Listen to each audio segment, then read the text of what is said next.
গত 14ই সেপ্টেম্বর এসএলএসটির একাদশ দ্বাদশ শ্রেণীর যে পরীক্ষাটি হয়ে গেল, সেই পরীক্ষাটিতে একটি প্রশ্ন এসেছিল, শৈলী শব্দের অর্থ কী?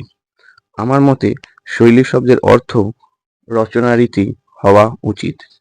এবার দেখে নেওয়া যাক অভিধানে শৈলী শব্দের অর্থ কী আছে। যেমন বাংলা ভাষার অভিধান জ্ঞানেন্দ্রমোহন দাশের অভিধানে কি আছে দেখি আমরা। জ্ঞানেন্দ্রমোহন দাশের সাহিত্য সংসদ থেকে যে বাংলা ভাষার অভিধান বইটি আছে, সেই অভিধানের 1957 পৃষ্ঠায় দেখা যাক কি আছে।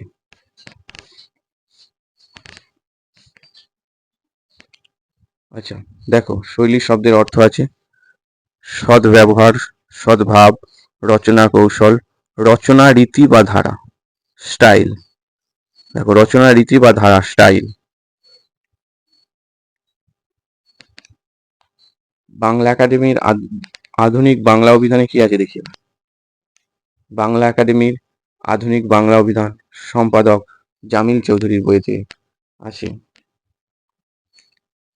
শৈলী শব্দের অর্থ রীতি, ধারা, ভঙ্গি, প্রণালী বা পদ্ধতি। রীতি, শৈলী শব্দের অর্থ হচ্ছে রীতি।